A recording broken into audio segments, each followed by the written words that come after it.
Atos dos Apóstolos, capítulo 2. Vamos ler do versículo 37 ao versículo 47. Diz a palavra, meus irmãos, vamos ler. Atos, capítulo 2, verso 37. E ouvindo eles isto, compungiram-se em seu coração e perguntaram a Pedro e aos demais apóstolos: que faremos, homens e irmãos? E disse-lhes Pedro: arrependei-vos e cada um de vós seja batizado em nome de Jesus Cristo, em remissão de pecados, e recebereis o dom do Espírito Santo. Porque a promessa vos diz respeito a vós, a vossos filhos e a todos os que estão longe, e tantos quantos Deus nosso Senhor chamar. E com muitas outras palavras, isto testificava e os exortava, dizendo: salvai-vos desta geração perversa, de sorte que foram batizados os que de bom grado receberam a sua palavra. E naquele dia agregaram-se quase 3.000 almas. E perseveravam na doutrina dos apóstolos, e na comunhão, e no partir do pão, e nas orações. E em toda a alma havia temor, e muitas maravilhas e sinais se faziam pelos apóstolos. E todos os que criam estavam juntos, e tinham tudo em comum, e vendiam suas propriedades e bens, e repartiam com todos, segundo cada um havia de mister. E perseverando unânimes, todos os dias no templo, e partindo o pão em casa, comiam juntos com alegria e singeleza de coração, louvando a Deus e caindo na graça de todo o povo. E todos os dias acrescentava o Senhor à igreja aqueles que se haviam de salvar. Amém. Vamos orar. Ó Senhor, pedimos que o Senhor fale ao nosso coração, por sua palavra, Senhor. Estamos para estudar neste momento. Abra o nosso entendimento pelo Espírito Santo de tudo que vamos tratar aqui hoje à noite, e também abra o nosso coração, Senhor, para receber a sua palavra com fé, com obediência, com humildade, para o nosso bem, para o seu louvor e honra em Cristo Jesus, com perdão, Senhor, dos nossos pecados em Jesus. Amém e amém. Pode sentar, meus irmãos, pode sentar. Irmãos, semana passada, eu fiz 2 estudos aqui, porque nós estamos perto do aniversário da Reforma Protestante. Aí fiz 2 estudos sobre a Reforma e a igreja local. O aniversário passou já, né? Mas até coloquei no grupo da igreja, expliquei um pouquinho que pensei assim, faltou nós falarmos dos perigos que existem a respeito da igreja, sobre a igreja passa, né? E é sobre isso que eu estou falando hoje. Então, por isso que nós não estamos seguindo os estudos normais, mas ainda estou falando nesse tema, reforma e a igreja local. Tá bom? Então, hoje de manhã, o que nós temos visto, na verdade, desde a semana passada? Olha, quando você pega aqui este capítulo 2 de Atos, você tem 3 coisas aqui acontecendo. Primeiro, Deus está fazendo uma grande e poderosa obra de reunir essas pessoas em torno de Cristo, formar a igreja. É Ele que está fazendo isso pela pregação do Evangelho, pela pregação da palavra de Deus. Essa é a primeira coisa. Segunda coisa, Deus, Ele traz as pessoas, reúne, converte as pessoas e faz com que elas vivam em comunidade, em comunhão uns com os outros, mostrando uma vida nova, vivendo uma nova vida de amor, de cuidado, em comunhão, como nós vimos semana passada, perseverando na doutrina, cultuando a Deus. Eles são batizados, mas eles permanecem comendo pão, bebendo vinho, participando da Santa Ceia.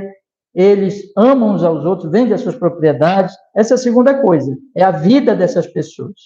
E nós temos a terceira coisa aqui, é que a vida deles é como uma espécie de vitrine para as pessoas lá de fora, vitrine do reino de Deus.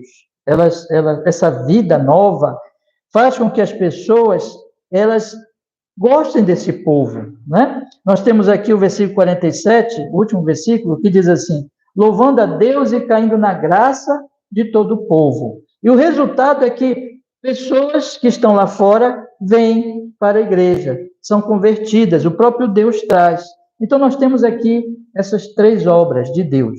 Deus reunindo a sua igreja através da pregação da palavra, Deus dando nova vida a esses irmãos, fazendo com que eles se amem, eles cultuem, adorem a Deus. E, em terceiro lugar, Deus fazendo com que eles sejam testemunhas para os de fora e trazendo os de fora.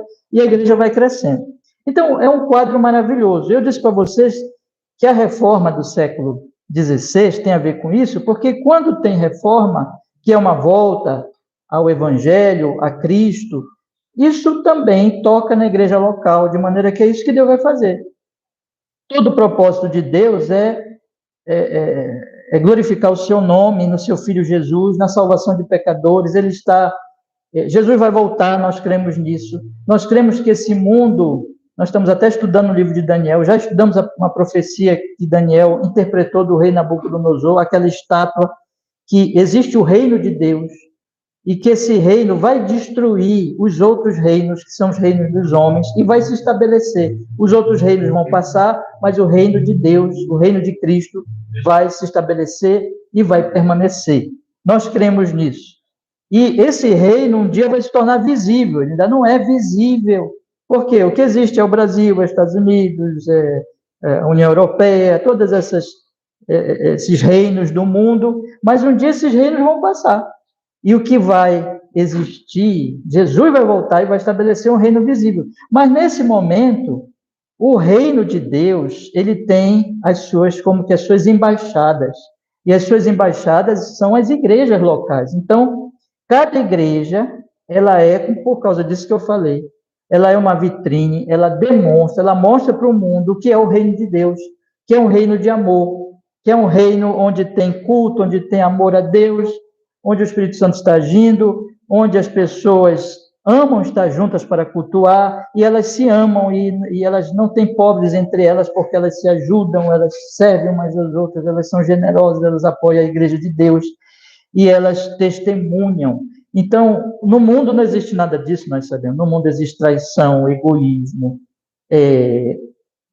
ganância, maldade, perversidade, violência, e guerra, e todas essas coisas. Então, meus irmãos, é isso que Deus está fazendo. Mas faltou nós falarmos, e eu estou falando hoje com os irmãos, sobre que não é, assim, um mar de rosas a igreja local. A igreja local, ela é feita de pecadores e ela está sujeita a perigos internos e perigos externos. É como o nosso organismo, eu disse para vocês de manhã.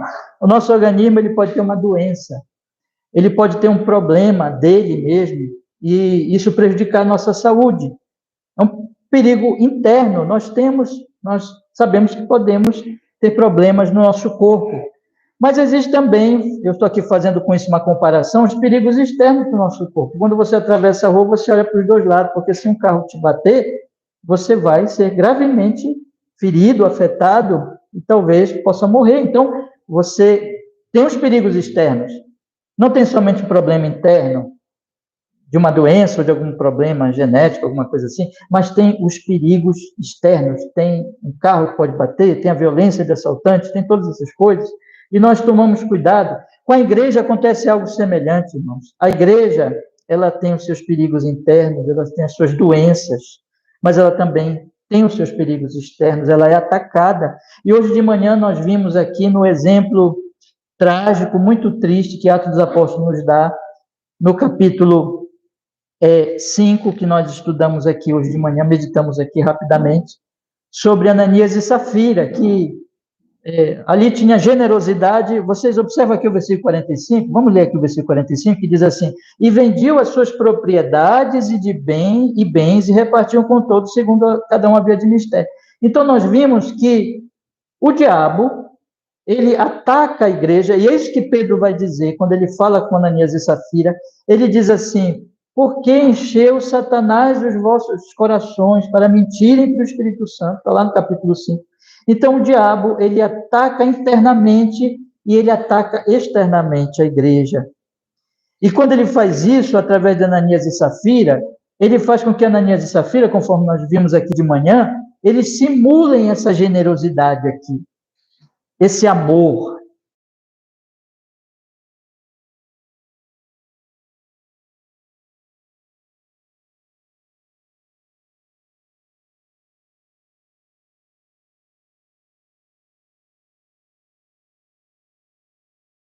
Vocês são parecidos com Barnabé, que é um homem generoso, que aparece lá no finalzinho do capítulo 4, e aí eles, então, vendem a propriedade, mentem sobre o valor e trazem para a igreja como se ninguém obrigou a eles, porque ninguém era obrigado a vender nada, eles faziam isso por amor, e eles trazem para a igreja como se fosse um valor integral. Mas eles mentem para aparecer. Então, naquele momento, acontece com eles algo terrível. Deus os disciplina. Pedro, pelo Espírito Santo, diz, olha, vocês mentiram. E eles morrem ali, os dois. Primeiro o marido, primeiro o homem, depois a mulher chega mais tarde e morre também. Então, esse é um exemplo terrível nas Escrituras de uma disciplina severa de Deus ali, matando aquelas pessoas, porque elas simularam uma generosidade, um culto, um amor a Deus e um amor ao próximo, mas, na verdade, elas estavam querendo aparecer. Elas eram ególatras, egoístas, na verdade. E eu disse para os irmãos que o perigo é exatamente isso, quando Satanás, isso é o anti-evangelho, ele leva pessoas que às vezes estão inseridas nas igrejas a não olharem para Jesus realmente, mas procurarem uma religião de aparências, de obras, e não a religião da graça, não a religião do amor de Deus, uma religião que se torna, então, hipocrisia, máscaras. E quando as igrejas vão caindo nisso, irmãos, e não existe disciplina, e não existe, e a pregação do evangelho vai diminuindo, a igreja, a Bíblia fala isso também, se transforma, em vez de igreja, em sinagoga de Satanás. Olha só que coisa terrível. E ela, então, perde a sua identidade. Por isso que nós podemos dizer que existe um movimento de reforma. O movimento de reforma é um movimento de voltar às Escrituras, de voltar à Bíblia, voltar ao evangelho genuíno da graça, do amor de Deus. E quando isso acontece, a igreja se parece com Atos 2, mas existe um movimento que eu gosto de chamar de anti-reforma, que é esse movimento maligno, que vai afastando as pessoas de Cristo, do evangelho, vai criando uma religião de aparências.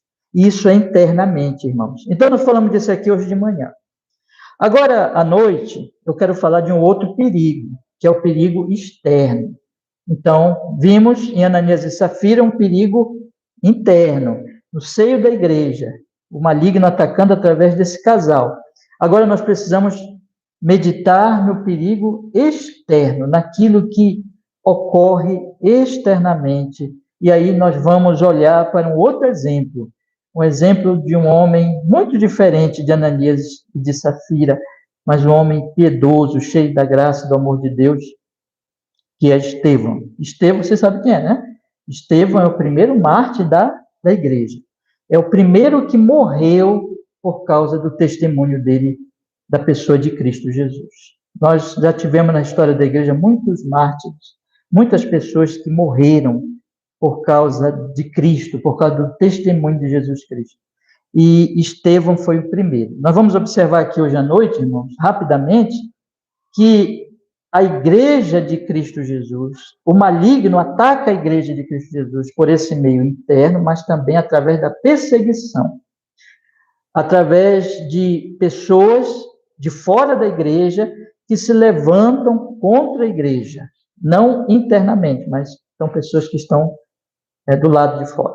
Agora, eu chamei a atenção de vocês de manhã, eu quero chamar a atenção também agora à noite, que tanto uma situação como outra, Atos dos Apóstolos faz questão de nos mostrar que o ataque não é pelos irreligiosos, pelos profanos, pelos ateus, pelos céticos, ainda que esse tipo de pessoa na sociedade possa também atacar a igreja, mas é muito interessante que em Atos dos Apóstolos não são essas pessoas que atacam a igreja.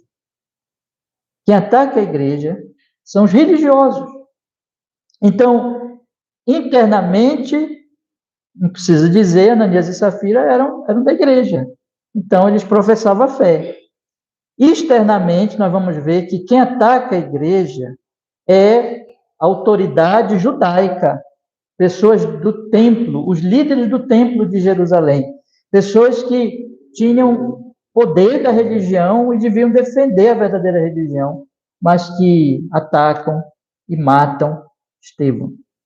Isso é muito interessante nós pensarmos. Existe o aspecto religioso aqui em tudo isso, irmãos, e como a religião engana as pessoas. Como tem muita religião que professa seguir a Cristo, seguir a Deus, mas o que você tem lá? Violência, maldade, perversidade, perseguição. Não tem as marcas. Jesus disse, aonde vocês não encontrarem amor, graça, misericórdia, que é o efeito do Evangelho, ali Deus não está presente, né? Mas vamos olhar o exemplo de Estevão. Primeiro eu quero ler com vocês o momento que Estevão morre. E está lá no capítulo 7, eu peço por gentileza para vocês agora ir mais adiante aí nas suas Bíblias, lá no capítulo 7 de Atos dos Apóstolos, dos últimos versículos, nós temos as seguintes palavras, irmãos, acompanhem comigo aí. A partir do versículo 51, que é a conclusão deste trecho aqui. Acompanhe comigo aí. Diz assim: homens de dura cerviz, incircuncisos de coração e ouvido, vós sempre resistis ao Espírito Santo.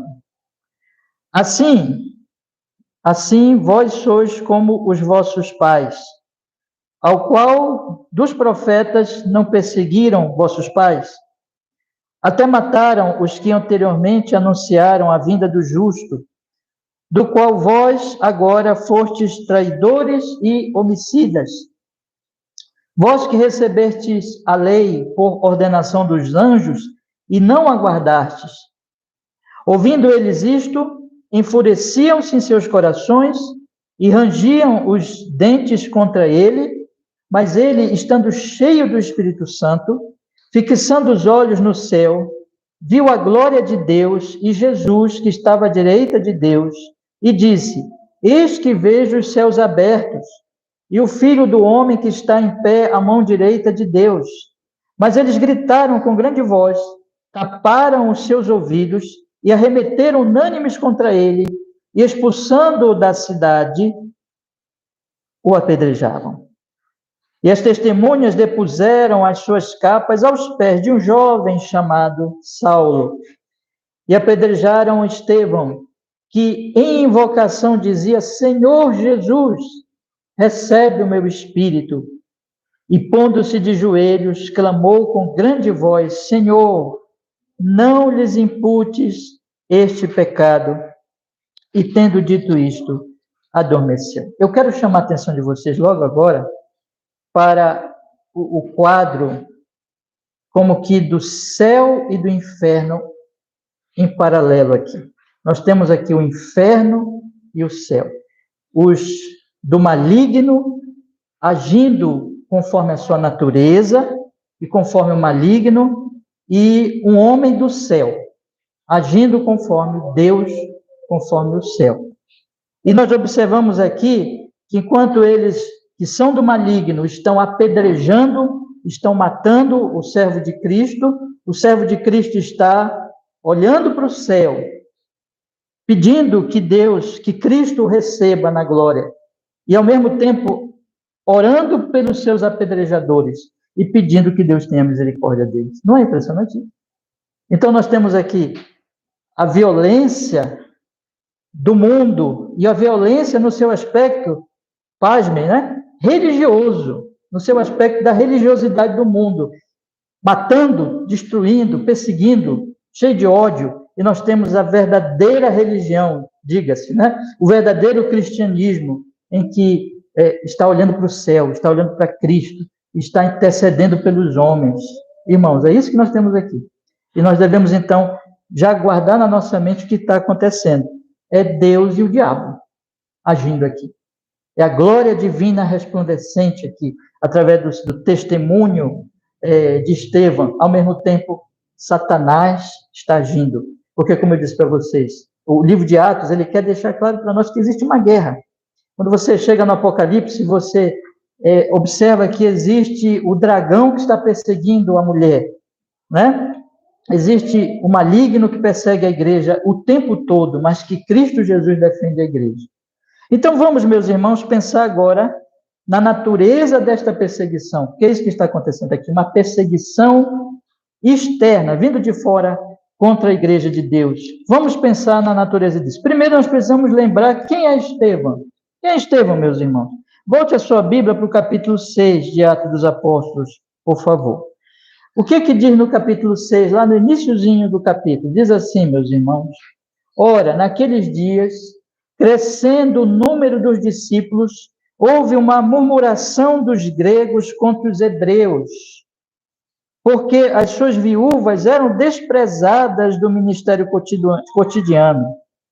E os 12, convocando a multidão de discípulos, disseram: não é razoável que nós deixemos a palavra de Deus e sirvamos as mesas. Escolheis, pois, irmãos, dentre vós, 7 homens de boa reputação, cheios do Espírito Santo e sabedoria, aos quais constituamos sobre esta necessidade. Mas nós perseveraremos na oração e no ministério da palavra. E este parecer contentou a toda a multidão, e elegeram Estevão, homem cheio de fé e do Espírito Santo, e Filipe, Prócoro, e Nicanor, e Timão, e Parmenas, e Nicolau, prosélito de Antioquia. E os apresentaram ante os apóstolos, e estes, orando, lhes impuseram as mãos, e crescia a palavra de Deus em Jerusalém, e se multiplicava muito o número dos discípulos, e grande parte dos sacerdotes obedeciam à fé.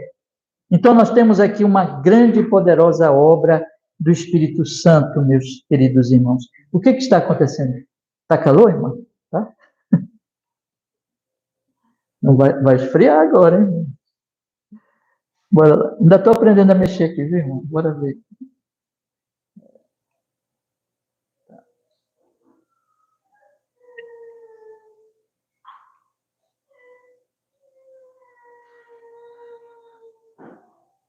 Tá fazendo barulhinho quando eu aperto? Tá? Fez o barulhinho? Fez? Maurício, sabe, né? Só confirma lá. Ou irmã mesmo. Às vezes pode estar distante. Tá. Aí tu só confirma. Eu coloquei no 16. Só aumenta e diminui lá pertinho, só para confirmar.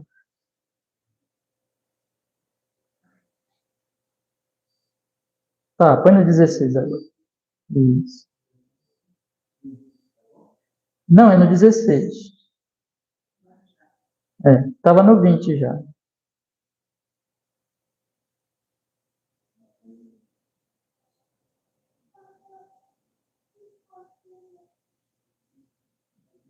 Deu? Então vamos lá. Então, meus irmãos, vamos entender aqui o que estava acontecendo, tá? Nós temos uma necessidade material. Eu acho interessante as coisas na Bíblia, porque aqui o que acontece? Naqueles dias, crescendo o número dos discípulos, houve murmuração dos gregos contra os hebreus, porque as viúvas eram desprezadas no ministério cotidiano. Estava faltando uma parte da igreja ser auxiliada nas suas necessidades materiais, as viúvas. Então, irmãos, o que vocês percebem? Nós temos aqui a questão da generosidade da igreja, só que estava tendo essa falha e teve murmuração. O que os apóstolos fizeram sabiamente?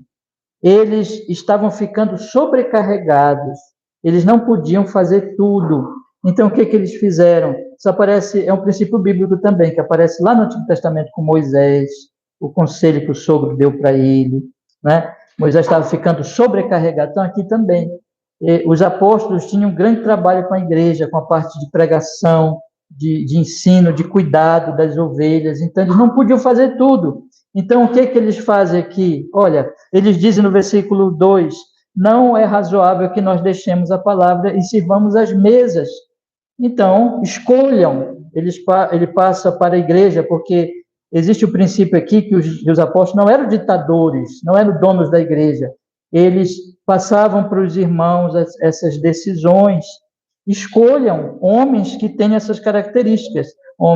7 homens de boa reputação, cheios do espírito de sabedoria, que nós, então, os constituamos sobre esta necessidade. Eles vão cuidar da parte material da igreja e nós vamos cuidar da parte espiritual da igreja.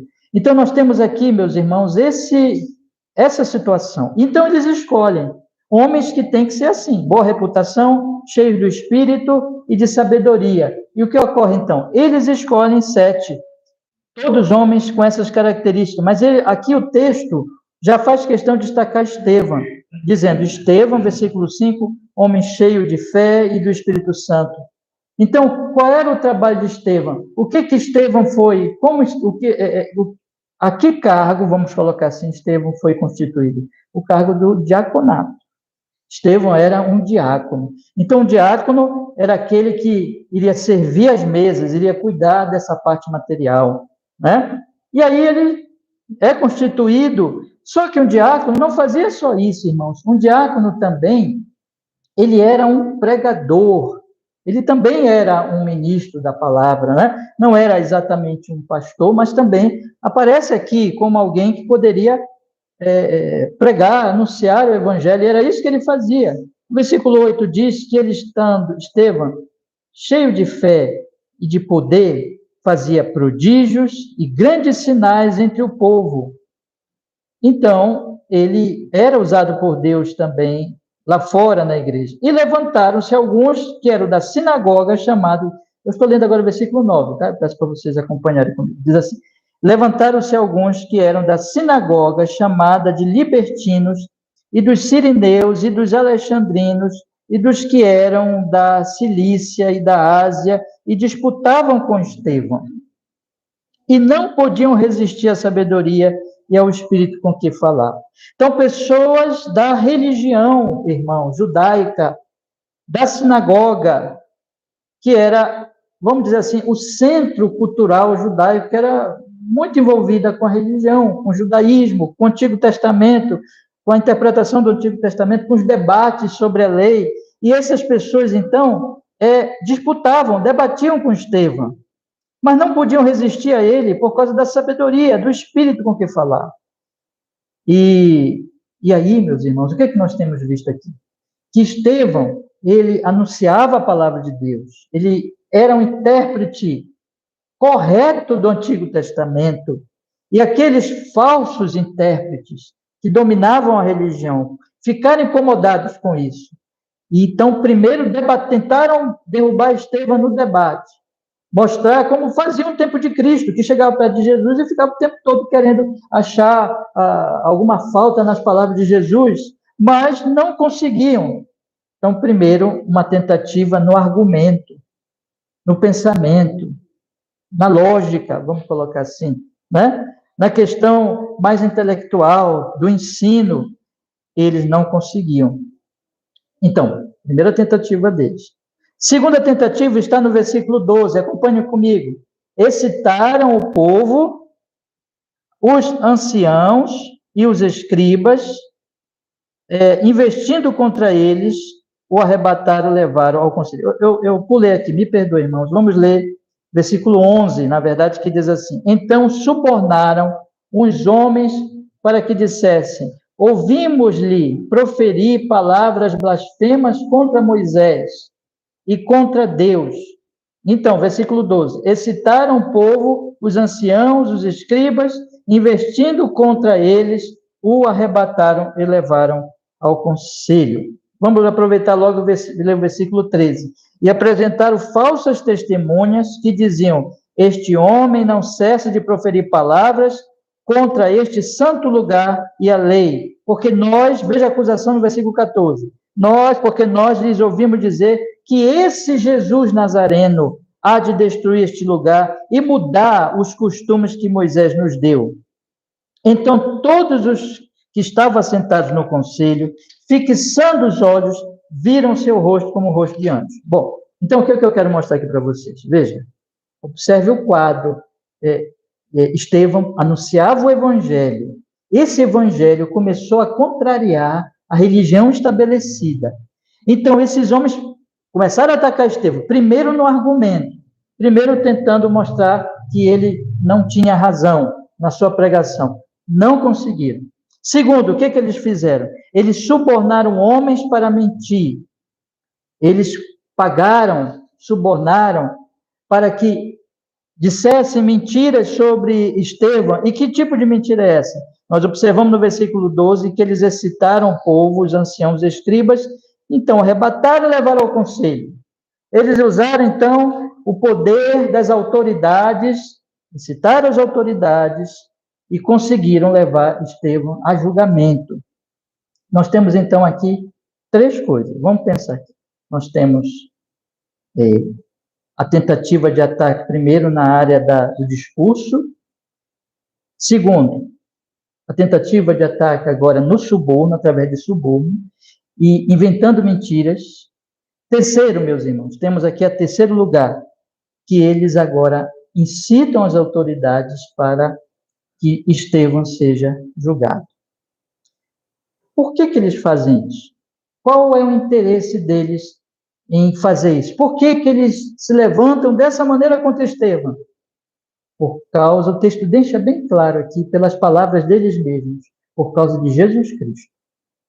Irmãos, quando vocês leem os primeiros capítulos, especialmente de Atos, vocês veem esses inimigos religiosos da igreja tratarem Jesus com extremo desdém, desprezo, ao ponto de que eles nem querem falar dele com mínimo, assim, sabe, de civilidade, de respeito, nada. O que eles... E vejam como é que eles fazem aqui no versículo 14. Porque nós lhe ouvimos dizer que esse Jesus Nazareno há de destruir este lugar e mudar os costumes que Moisés nos deu. Eles atacavam Estevão por causa de Jesus Cristo. Esse era o ponto. Jesus havia falado, já no Evangelho de João, especialmente no último discurso, dito assim bem claro: olha, o mundo vai odiar vocês, e o mundo vai odiar vocês por causa de mim. E por que vai odiar vocês por causa de mim? Porque eu vim do Pai, e o mundo odeia Deus.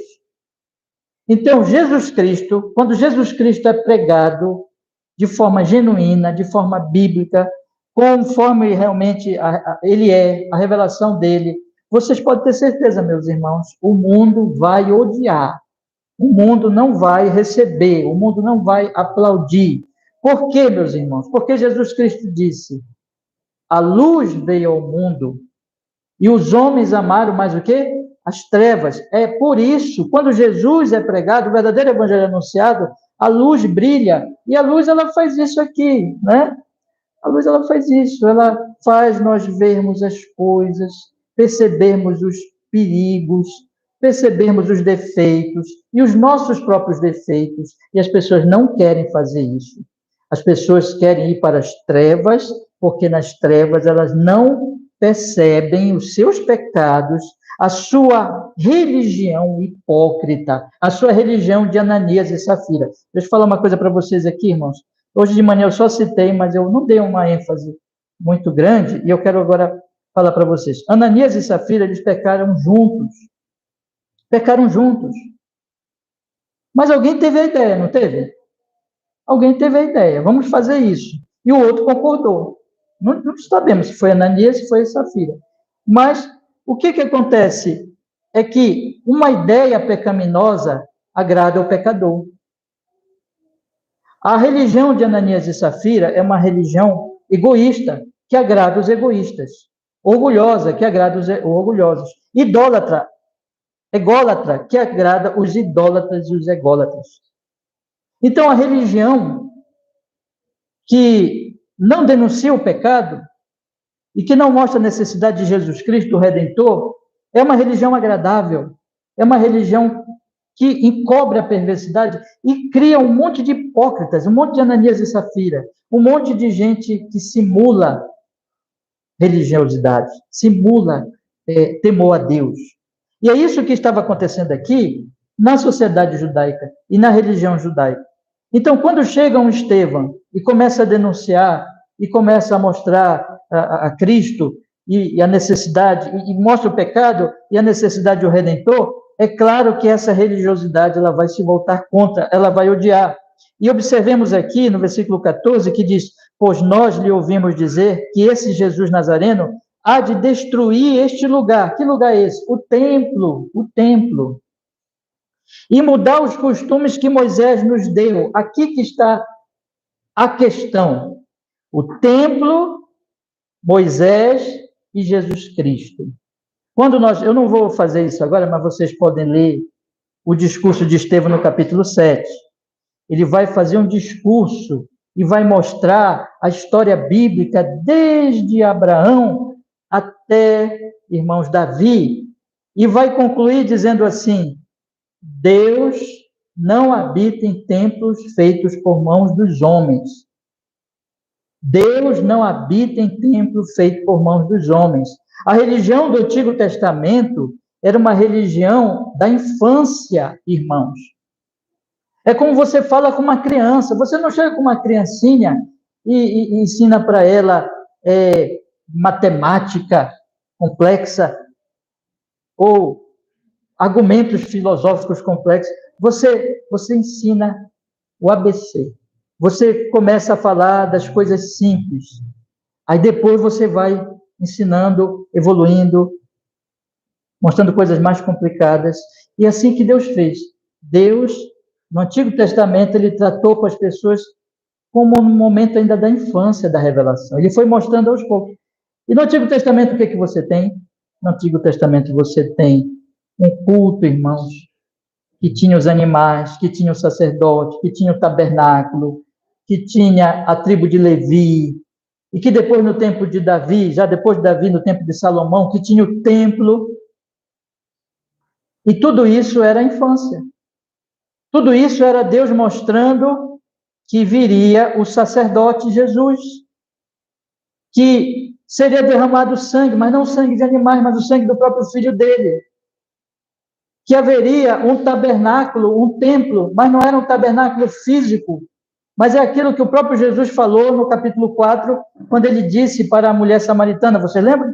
Ele disse para a mulher samaritana: já chegou a hora em que não importa onde se adorem, porque o Pai está à procura dos que adoram, o quê, irmãos? Em espírito e em verdade. Ou seja, uma religião, um tempo, quando Jesus Cristo viesse, em que não seria mais necessidade de tabernáculo, de templo, de animais morrendo, de toda aquela religião cerimonialista, física, visível, porque o povo agora entenderia melhor, o povo chegaria a uma compreensão, e ali já estava, quem que era crente mesmo, já estava entendendo lá no Antigo Testamento, mas quem não era crente mesmo, ele se prendia ao templo, se prendia às coisas ali, como o povo muitas vezes fez. Os profetas denunciavam isso. Então, o que nós temos aqui, irmãos? Nós temos um grupo religioso que não aceita os seus pecados, que não quer o evangelho que denuncia os seus pecados, que não quer o evangelho que mostra Jesus Cristo Redentor, e que quer uma religião meramente cerimonial. Preste bem atenção nisso. Uma religião do templo, uma religião apenas em que basta eu ir na igreja, fazer algumas coisas, praticar algumas cerimônias e pronto, já estou bem com Deus. Mas não é uma religião viva, não é uma religião em que se conhece, se ama a Deus, em que se arrepende dos pecados, em que se volta para Deus em Cristo Jesus, e, consequentemente, uma religião de amor ao próximo. Não, basta a cerimônia, basta aquilo ali. Vamos continuar com o templo. Eles não entendem a relação entre o templo, Moisés e Jesus Cristo. Que Moisés estava prometendo a vinda de Jesus e que toda a lei de Moisés, toda a lei cerimonial de Moisés era passageira e que apenas demonstrava que viria um tempo de Cristo, que viria Cristo morrer. Eles queriam ficar lá atrás. Quando você pega o livro de Hebreus, você lê o livro de Hebreus que nós começamos a ler hoje na leitura da noite, lemos o capítulo 1, Hebreus vai dizer a mesma coisa. Hebreus estava chamando os cristãos para dizer assim, porque tinha cristãos que queriam voltar para o judaísmo, para esse judaísmo que queria ficar preso no Antigo Testamento, na lei cerimonial. Isso era bom socialmente, porque você não seria perseguido, mas se você deixasse o templo, se você deixasse aquela religião cerimonial e confiasse em Cristo e seguisse Cristo e mostrasse que a sua fé não está no templo, mas em Cristo, aí você seria perseguido. A própria religião judaica se voltaria contra você. E é isso que está acontecendo aqui, meus irmãos.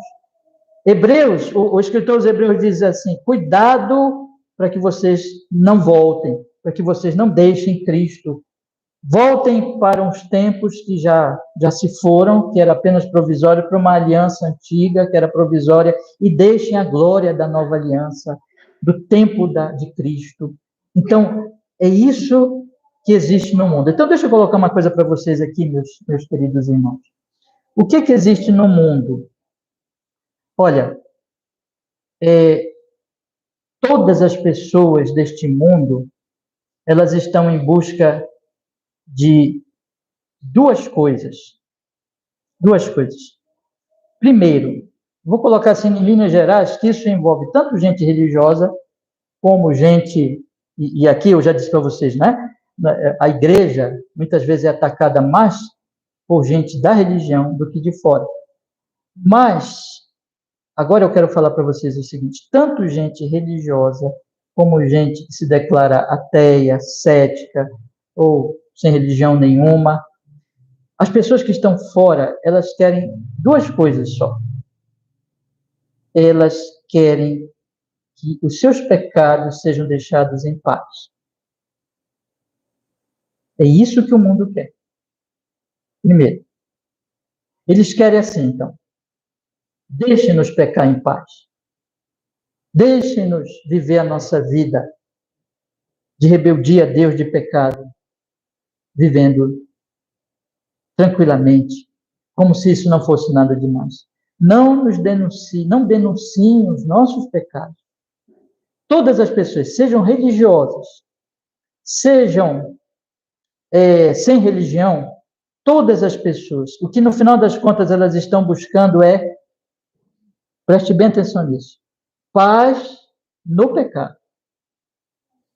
Tranquilidade no pecado. Segunda coisa que elas estão buscando, e aqui tem um aspecto religioso, mas a gente pode também pensar, tentar entender no aspecto fora da religião. Segunda coisa que elas querem, cerimonial. Cerimonial. A coisa só externa. Tá? Então, quando nós pensamos no aspecto religioso, como é a religião do mundo? Seja cristianismo do mundo, porque existe o cristianismo do mundo, existe o cristianismo falso, como existe o judaísmo do mundo, que era o falso judaísmo, que estava dominando aqui. O que as pessoas querem? Nos deem cerimônias. Nos deem só um momento em que nós podemos ir lá, cumprir o nosso dever religioso. E que tenha ali uma cerimônia, que nós participemos, e que depois nós voltemos para a nossa casa para continuar os nossos pecados. Nos deem cerimônias. É isso que as pessoas estão buscando. É isso que as pessoas querem quando elas são religiosas. Aí você vai dizer assim, e pastor, e aqueles que não são religiosos? Aqueles que não vão também, não vão em nenhuma religião, que não têm a cerimônia religiosa? Meus irmãos, eles também têm o cerimonialismo deles, por incrível que pareça. O mundo é cheio de aparências. O mundo é cheio de olha, vamos fazer de conta. As pessoas, tudo que elas querem vamos dizer assim, é um certo acordo social em que todo mundo participe de, vamos dizer assim, deixa eu ver se eu consigo usar uma palavra para te fazer entender o que está na minha mente. Nós queremos ficar bem na nossa sociedade, na nossa cultura, agradar o máximo de pessoas e seguir a regra do jogo. Na religião tem cerimônias. Fora da religião tem outros tipos de cerimônias. Tem outros tipos de cerimonialismo, vamos dizer assim. Tem um cerimonialismo na academia, tem um cerimonialismo na vida da cultura fora da academia. Tem um cerimonialismo, meus irmãos, na família. É aquela coisa simplesmente assim, é um acordo social. Vamos agradar uns aos outros. Vamos fazer o mínimo do mínimo para simplesmente dizermos assim, está tudo bem. Deixa eu lhes dar mais um exemplo para que os irmãos entendam o que eu estou falando. Por exemplo, irmãos, não existe nada de mal nas festas em si, tá? Nas festas em si. Vamos pensar numa festa como a festa de Beltesazar, que está lá no capítulo 5 de Daniel. Eu não estou aqui confundindo os capítulos, que nós já estudamos, não tem muitos domingos. Em que Beltesazar, o que ele fez? Ele pegou os utensílios do templo, trouxe para a sua festa e disse assim, e fez ali uma festa cheia de bebida, cheia de imoralidade, usando as coisas do templo do Senhor. Mas ali tinha um acordo ali, todo mundo estava se agradando, todo mundo estava se felicitando, todo mundo estava sentindo que estava tudo bem. No entanto, você lembra o que aconteceu, irmãos? Uma mão apareceu no meio da festa e escreveu algumas coisas que diziam que o rei iria morrer. Então, quando você vai para a religião, você tem um monte de cerimônias que encobre o pecado e que faz as pessoas se sentirem em paz nos seus pecados. Quando você vai fora da religião, você tem o exemplo das festas, mas vocês podem pensar em outras coisas, você tem também uma espécie de cerimonialismo e de acordo social em que todo mundo combina assim, olha, está tudo bem, basta nós fazermos isso aqui. Basta nós concordarmos, fazermos as nossas manifestações culturais e que está tudo bem. Não pensemos nos nossos pecados. Não pensemos que tem uma mão escrevendo na parede. Talvez hoje à noite nós morramos e tenhamos que prestar contas com Deus. Não pensemos nessas coisas. Tudo que o mundo quer é pecar em paz e cerimônias que encubram mais ainda os seus pecados. Pode ser um cerimonialismo religioso, meus irmãos, mas, em princípio, não existe só isso na religião, existe fora também da religião. E aí, quando o evangelho, ele vem, ele acaba com isso, porque ele denuncia os pecados, e ele diz assim, olha, tudo isso é cerimônia que não adianta nada. Vamos olhar o que Estevão diz aqui no capítulo 7, irmãos, e acompanhe aqui o que ele fala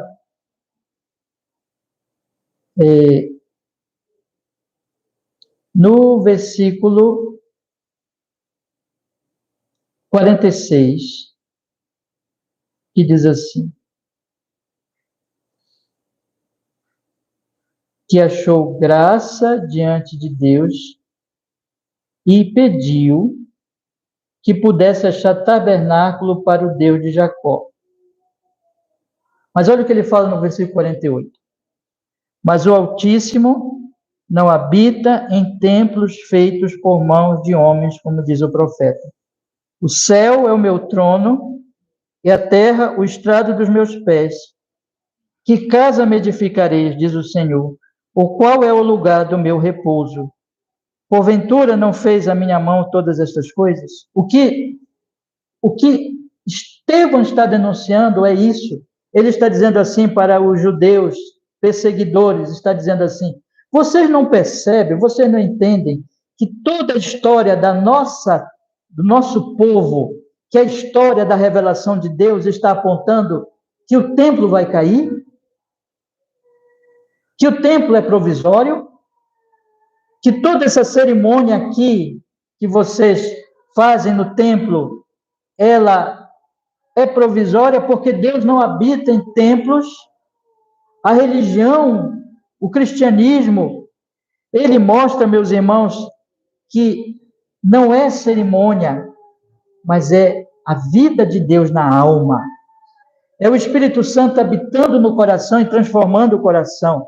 É Deus mostrando, em primeiro lugar, que nós somos pecadores terríveis e que merecemos a condenação da parte de Deus, e trazendo, em segundo lugar, Jesus Cristo, que vem, meus irmãos, para nos salvar e nos levar à comunhão com esse Deus Santíssimo, e que o Espírito Santo venha habitar em nós, de maneira que o templo se torne o quê? Desnecessário, irrelevante.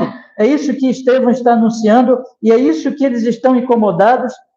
Claro que Estevão não quer atacar e dizer o templo em si, destruir aquele templo, mas o que ele está falando aqui é que o templo será substituído, já foi substituído, já é desnecessário, e que a religião cristã é uma religião do coração, da alma, daquilo que acontece quando a pessoa se arrepende. Não feche a sua Bíblia aí, mas olha o que diz lá no capítulo 2. Volte um pouquinho a sua Bíblia para o capítulo 2, irmãos, e veja o que diz o versículo 37.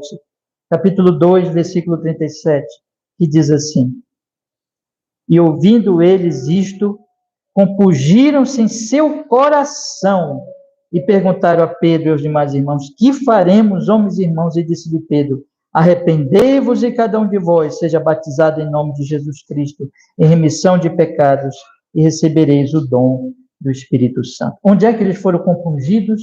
Onde eles se arrependeram? No coração. Porque é isso que acontece. O que é que o Evangelho faz, irmãos? A religião humana encobre o pecado e deixa nós pecarmos em paz. E cria ali uma cerimoniazinha, um templo. Vão lá, faça a cerimônia e você volta para casa para pecar em paz. Mas o cristianismo vem e diz assim: olha, vocês são pecadores, vocês precisam se arrepender. Cristo perdoa o pecado, e Cristo liberta do pecado, e Cristo transforma a vida de vocês, reconcilia vocês com Deus. Então, quando a pessoa ouve isso e realmente crê e se arrepende, não é uma coisa externa, não. Mas o coração é compungido. E a pessoa olha para Jesus com fé. E agora ela tem o verdadeiro cristianismo, a verdadeira religião, que é a religião do coração. A religião do coração. Eu queria parar um pouquinho aqui e perguntar para vocês que estão me ouvindo hoje à noite. Você sabe o que é isso? Você sabe o que é isso? Você sabe o que é a religião do coração? Porque esse é o grande teste do nosso cristianismo, meus irmãos. Meu querido irmão e irmã, se você está conformado com uma religião só de vir aqui, participar do culto, voltar para casa e pecar em paz, não fique nisso. Porque o cristianismo que eu estou lhe dizendo é isso aqui. Ele realmente confronta, mostra Jesus, o único redentor, e transforma. O evangelho é transformador. Mas o mundo odeia isso. Por isso que o mundo, ainda que nós leiamos lá no finalzinho do capítulo 2, que as pessoas, elas se sentiram impressionadas e agradadas e viam uma mudança naquele povo, e ficavam muito impressionados com isso, e se arrependiam e criam. Mas, por outro lado, também, esse evangelho vai causar o efeito do ódio, porque denuncia, irmãos. E aí, então, eles vão fazer isso. Eles vão para o debate. Vão tentar vencer no debate. Depois vão para o suborno. E depois vão, pelos meios legais, tentar perseguir o cristianismo. Isso pode acontecer, isso acontece, isso está acontecendo, irmãos. E agora eu quero concluir dizendo o seguinte: o que a igreja deve fazer diante disso? Diante disso. E aqui eu quero lhes dar alguns conselhos bastante práticos, meus irmãos, que nós devemos observar o que Estevão fez e o que nós devemos fazer como cristãos diante desse mundo que odeia o evangelho e que odeia o cristianismo. Primeira coisa que Estevão fez. Estevão nunca deixou de anunciar o evangelho, ainda que ele soubesse que este evangelho estava desagradando e trazendo sobre ele terrível perseguição. Ele anunciou o evangelho. Ele não deixou de dizer a verdade àquelas pessoas e fez um discurso mostrando o que Deus assim, falou no Antigo Testamento, qual era o propósito de Deus, qual a relação de Moisés com Jesus, do templo com Jesus, ainda que aquilo fosse extremamente ofensivo para aquelas pessoas. Mas ele fez isso, irmãos, com coragem, com verdade e sinceridade, mas não com ódio. Ele fez com amor. Ele fez por amor a Deus em primeiro lugar, mas ele fez também por amor àquelas pessoas. É por isso que eu destaquei, meus irmãos, eu disse para vocês, é céu e inferno aqui. Quando ele estava sendo apedrejado, ele amou aquelas pessoas. Ele orou por elas. E o que nós lemos no versículo 60? Ele disse, clamou com grande voz, Senhor, não lhes imputes este pecado. E tendo dito isto, adormeceu. Ele falou a verdade em amor, corajosamente, mas não com ódio. E ele, porque amava aquelas pessoas, elas estavam jogando pedras e ele estava orando por elas. É claro que isso é graça de Deus, irmãos. É claro que isso é impossível para nós. Você já pensou que nós não aguentamos uma palavrinha um pouco mais dura, que nós já ficamos todos vermelhos de raiva, e Pedro estava aqui, Pedro não, Estevão, estava aqui orando por pessoas que estavam jogando pedra nele, matando a ele. É isso que a igreja tem que fazer, e é isso que a igreja faz quando ela está cada vez mais perto de Jesus, porque Jesus fez o mesmo, Jesus estava crucificado e disse, Pai, não lhes imputes este pecado. Jesus orou por eles. Jesus disse, Pai, perdoa-lhes, porque eles não sabem o que fazem. Lembra disso, irmãos? Uma das palavras da cruz? Estevão estava reproduzindo o que o seu Salvador fez na cruz. O primeiro mártir da igreja estava mostrando o que é ser um mártir.